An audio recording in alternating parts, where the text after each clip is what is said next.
తెలుగు జాతి ఆత్మగౌరవం కోసం సామాన్య ప్రజల కోసం పుట్టిందే తెలుగుదేశం పార్టీ అంటున్న ఎమ్మెల్యే. చిత్తూరు జిల్లా పలమనేరు నియోజకవర్గం పలమనేరులో ఎమ్మెల్యే అమర్నాథ్ రెడ్డి ఆధ్వర్యంలో ఘనంగా 44వ తెలుగుదేశం పార్టీ ఆవిర్భావ దినోత్సవాలు జరిగాయి. ఈ సందర్భంగా పట్టణంలోని టవర్ క్లాక్ వద్ద పార్టీ జెండాను ఆయన ఆవిష్కరించి మార్కెట్ యార్డు వద్ద ఉన్న ఎన్టీఆర్ విగ్రహానికి పూజలు చేసి నివాళులర్పించారు. అనంతరం భారీ కేక్ను కట్ చేసి పంచిపెట్టారు. అన్నదాన కార్యక్రమాన్ని నిర్వహించారు. ఈ సందర్భంగా మీడియాతో మాట్లాడిన ఆయన 1982లో ఒక కొత్త రాజకీయ ఉద్యమానికి ఎన్టీఆర్ నాంది పలికారు. తెలుగు ప్రజల ఆత్మగౌరవాన్ని రక్షించడానికి ఒక శక్తివంతమైన పార్టీని ఆయన స్థాపించారని, ఆయన నాయకత్వంలో తెలుగుదేశం పార్టీ తెలుగునాట ఒక సామాజిక విప్లవానికి దారితీసిందని తెలిపారు. రాజకీయాలు కేవలం అధికారం కోసం కాదు, ప్రజల సేవ కోసం అని నిరూపించేలా 44 ఏళ్లుగా ఎన్నో సంక్షోభాలను అవకాశాలుగా మలుచుకొని టీడీపీ రాణిస్తోందని వివరించారు. సంక్షేమ పథకాలను మొట్టమొదట పరిచయం చేసి బడుగు బలహీన వర్గాలు, పేద రైతులు, మహిళలు, యువత అందరి సంక్షేమాన్ని చూరగొన్న పార్టీ టీడీపీ అన్నారు. నాడు ఎన్టీఆర్ ఆశయ సాధనకు అనుగుణంగా నేడు నారా చంద్రబాబు నాయుడు, లోకేష్లు పార్టీ అభివృద్ధి, సాంకేతికత, ఔద్యోగిక వికాసం, రైతు సంక్షేమం వంటి అనేక రంగాల్లో తెలుగు రాష్ట్రాలను ముందుకు నడిపిస్తోందన్నారు. ఎన్నో సవాళ్లు, ఎన్నో కష్టాలు ఎదుర్కొన్న తమ పార్టీ తెలుగు ప్రజల ఆకాంక్షలను నెరవేర్చడానికి అవిరామంగా కృషి చేస్తోందని, ఈ ఆవిర్భావ దినోత్సవం సందర్భంగా గుర్తుంచుకోవాల్సింది ఏమిటంటే, తెలుగుదేశం అంటే కేవలం ఒక పార్టీ కాదు, ఇది తెలుగు జాతి ఆత్మ గౌరవం, సంక్షేమం, అభివృద్ధి యొక్క ప్రతీక అని కార్యకర్తలు గుర్తుంచుకోవాలన్నారు. అందరూ కలిసి ఎన్టీఆర్ ఆదర్శాలను, చంద్రబాబు నాయుడు దూరదృష్టిని ముందుకు తీసుకెళ్లాలని, తెలుగు రాష్ట్రాలను దేశంలోనే అగ్రగామిగా నిలబెట్టేందుకు కృషి చేద్దామని పిలుపునిచ్చారు.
కీర్తిశేషులు నందమూరి తారక రామారావు గారు తెలుగుదేశం పార్టీ స్థాపించి 44 సంవత్సరాలు పూర్తి చేసుకొని 45వ సంవత్సరంలో అడుగు పెడుతున్నాం.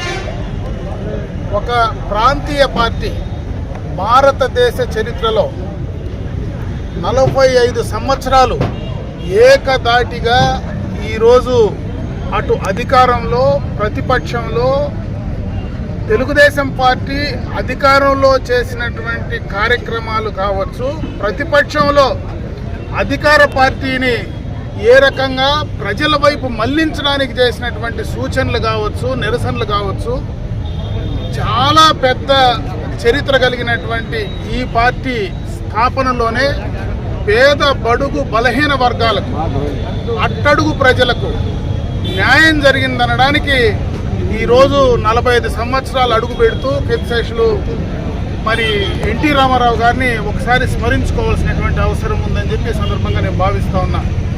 ఎందుకంటే మనకు స్వాతంత్రం వచ్చిన తర్వాత కాంగ్రెస్ పార్టీ రాష్ట్రాన్ని పూర్తిగా కూడా అధికారంలో ఏకపార్టీనే పాలించడం జరిగింది.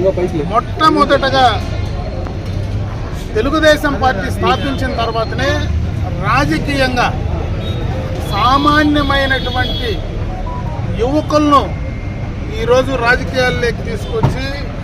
రాష్ట్ర స్థాయిలో బీసీలకు, బలహీన వర్గాలకు, ఎస్సీ ఎస్టీలకు, మైనారిటీలకు అవకాశం కల్పించింది తెలుగుదేశం పార్టీ ప్రభుత్వమే, తెలుగుదేశం పార్టీ సిద్ధాంతాలు అని చెప్పే సందర్భంగా కూడా తెలియజేసుకుంటున్నాం.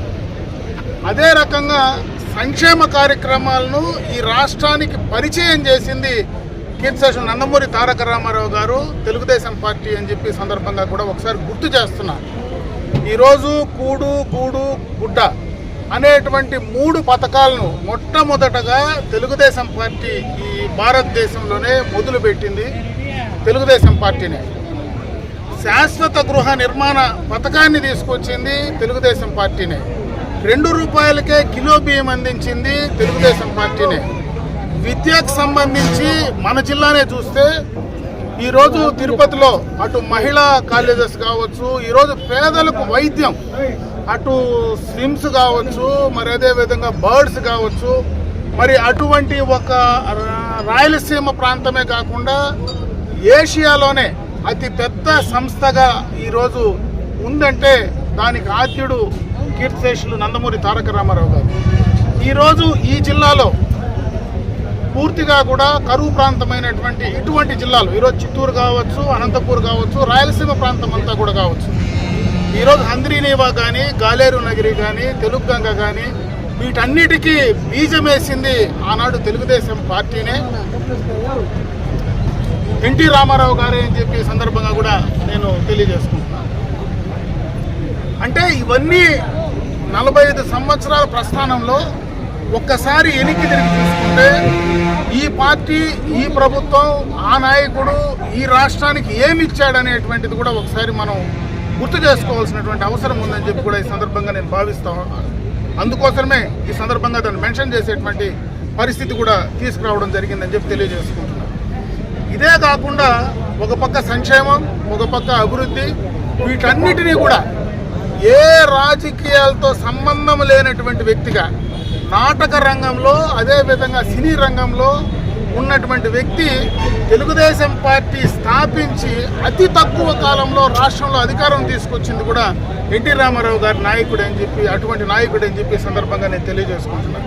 ఈ 45 సంవత్సరాల ప్రస్థానంలో ఈరోజు తెలుగుదేశం పార్టీ ఇంత బలంగా ఉందంటే దానికి కారణం ఆనాడు ఆయన తయారు చేసినటువంటి కార్యకర్తలే అని చెప్పి సందర్భంగా కూడా ఒకసారి మనం గుర్తు చేసుకోవాల్సినటువంటి అవసరం ఉంది.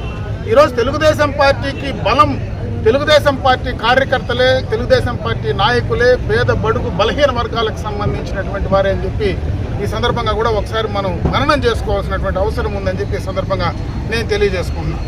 ఈరోజు నేను రాజకీయాల్లో ఉన్నానంటే దానికి తెలుగుదేశం పార్టీనే ప్రధానంగా. ఈరోజు నేను రాజకీయాల్లో ఈ స్థాయికి ఎదిగానంటే దానికి ప్రధానంగా కీర్తిశేషులు నందమూరి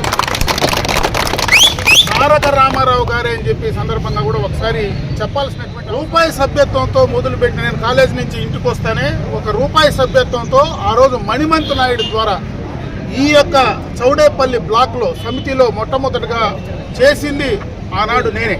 నా తర్వాతనే అటు చంద్రబాబు నాయుడు గారు కావచ్చు, మా తండ్రి ఎన్టీ రామకృష్ణారెడ్డి గారు కావచ్చు, ఇద్దరు కూడా ఆ తర్వాత రాజకీయాల్లో పార్టీలో చేరినటువంటి సందర్భాన్ని కూడా ఒకసారి గుర్తు చేస్తూ ఉన్నారు. అంతకు మునుపే మొట్టమొదటగా ఎన్టీ రామారావు గారు చదువుకున్నప్పటి నుంచి కూడా ఎన్టీఆర్ అభిమానిగా, ఎన్టీఆర్ యొక్క అభిమాన సంఘాలకు సంబంధించినటువంటి వ్యక్తిగా ఆ రోజు పార్టీలో మేమందరం కూడా ఆకర్షితులై ఈ తెలుగుదేశం పార్టీలోకి రావడం, ఈరోజు 45 సంవత్సరాలుగా ఆ పార్టీతో కలిసి మెలిసి ఉండడం, రాజకీయాల్లో ఇంత స్థాయికి ఎదగడానికి ఆనాడు తెలుగుదేశం పార్టీ యొక్క నాయకత్వ యొక్క ఆలోచనలు కావచ్చు, ఎన్టీ రామారావు గారి యొక్క స్ఫూర్తి కావచ్చు, ఈరోజు రాజకీయాల్లో ఉన్నాం. ఈ పార్టీ ఇదే విధంగా 45 వసంతాలే కాకుండా ఇంకా 100 సంవత్సరాలకు కూడా ఈ తెలుగుదేశం పార్టీని, ఎన్టీ రామారావు గారిని మర్చిపోయేటువంటి పరిస్థితి లేదని చెప్పి కూడా ఈ సందర్భంగా గుర్తు చేస్తున్నా. ఈరోజు కార్యకర్తలు అందరం కూడా ఎన్టీ రామారావు గారి ఆశయాలను, ఆ రోజు ఏదైతే తెలుగుదేశం పార్టీ స్థాపించినప్పుడు ఆయన ఏ ఆశయాలతో అయితే తెలుగుదేశం పార్టీని స్థాపించారో ఆ ఆశయాలు కొనసాగించడానికి మనమందరం కూడా కంకణబద్దులై పనిచేయాలని చెప్పి ఈ సందర్భంగా కూడా నేను మరొకసారి గుర్తు చేస్తూ, ఆ యొక్క ఆశయాలకు అనుగుణంగానే ఈరోజు ఈ రాష్ట్రంలో చంద్రబాబు నాయుడు గారు కావచ్చు, లోకేష్ బాబు గారు కావచ్చు, ఆ ఆశయాలకు అనుగుణంగానే ఈరోజు పనిచేస్తూ ఉన్నారు. మనమందరం కూడా కలిసికట్టుగా ఆ యొక్క ఆశయాలకు అనుగుణంగా తెలుగుదేశం పార్టీ బలాన్ని ఈ రాష్ట్రంలో పేద బడుగు బలహీన వర్గాలకు సంక్షేమాన్ని అభివృద్ధిని ఏ రకంగా ఇవ్వాలనో ఈ యొక్క ప్రభుత్వం ఏర్పాటైన తర్వాత చేసే విధంగా కూడా చేసే ప్రయత్నాలు మనం చేయాలని చెప్పి మరొకసారి కూడా తెలియజేసుకుంటూ, అదేవిధంగా ఎన్ని ఒడిదుడుకులైనా దాదాపు మనం 20 సంవత్సరాలు, నాకు తెలిసి ఒక 20 సంవత్సరాలు అధికారంలో ఉన్నాం, ఒక 20 సంవత్సరాలు ప్రతిపక్షంలో ఉన్నాం. ప్రతిపక్షంలో ఉన్నప్పుడు కూడా గతంలో ఎప్పుడు ప్రతిపక్షంలో మనం ఇబ్బందులు పడలేదు. కానీ 2019-24 మధ్యలో ఎన్నో కేసులు, ఎన్నో ఇబ్బందులు, ఎన్నో సమస్యలు పెట్టినా కూడా ధైర్యంగా నిలదొక్కుని తెలుగుదేశం పార్టీ ప్రభుత్వాన్ని అధికారంలోకి తీసుకొచ్చినటువంటి ఘనత కూడా తెలుగుదేశం పార్టీ కార్యకర్తలదే. అందుకే మనమందరం కూడా కలిసికట్టుగా మరి కొంతకాలం పాటు ఈ రాష్ట్రంలో తెలుగుదేశం ప్రభుత్వం అధికారంలో ఉంటే ఖచ్చితంగా ఈ రాష్ట్ర ప్రజలకు, పేద ప్రజలకు న్యాయం జరుగుతుంది. బడుగు బలహీన వర్గాలకు రాజకీయంగా ఎదగడానికి అవకాశం ఉంటుంది. అదేవిధంగా ఈ జనాభాలో సగశాతం ఉండేటువంటి మహిళలకు ఆ రోజు ఎన్టీ రామారావు గారు ఆస్తిలో సమాన హక్కు ఇవ్వడం, స్థానిక సంస్థల్లో రిజర్వేషన్లు కల్పించడం, ఈరోజు చట్టసభల్లో కూడా తెలుగుదేశం ప్రభుత్వం ఈ రాష్ట్రంలో అధికారంలో ఉన్నప్పుడే అటు కేంద్రంలో పార్లమెంటు కానీ, అదేవిధంగా రాష్ట్రంలో అసెంబ్లీ స్థానాలు కానీ, చట్టసభల్లో కూడా రిజర్వేషన్లు కల్పించేటువంటి అవకాశం త్వరలోనే కూడా రాబోతా ఉంది. కాబట్టి ఈ యొక్క పార్టీ ఉన్నప్పుడే ఈ రాష్ట్రంలో అటు మహిళలకు చేయాల్సినటువంటి, మహిళలకు ఇవ్వాల్సినటువంటి, మహిళల కోసం చేసినటువంటి, వాళ్ళు గుర్తింపు కోసం చేసినటువంటి ఆర్థిక సామాజిక రంగంలో, రాజకీయ రంగంలో ముందుకు తీసుకురావడానికి తెలుగుదేశం ఏదైతే పాటుపడిందో వాటినన్నింటినీ కూడా ముందుకు తీసుకెళ్ళడానికి మనం అందరం కూడా కంకణబద్దులై పనిచేయాలని చెప్పి మరొకసారి తెలియజేసుకుంటూ సెలవు తీసుకుంటాం.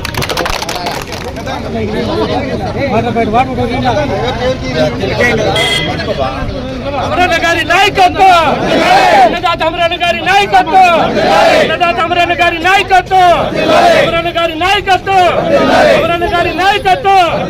జై తెలుగుదేశం.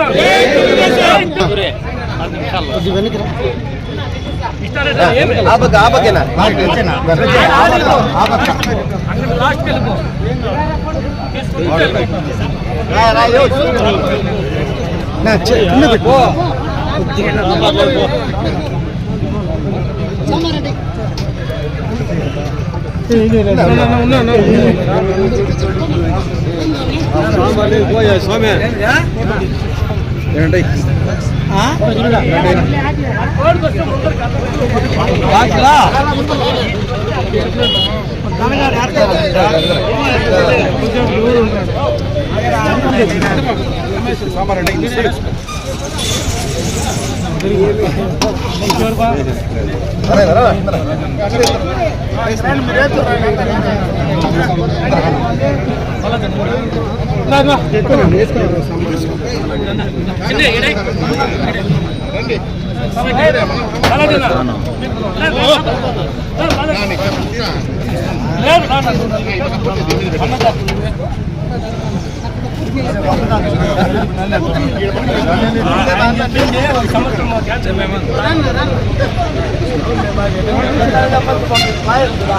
ఎవరు చేసిన ఆయన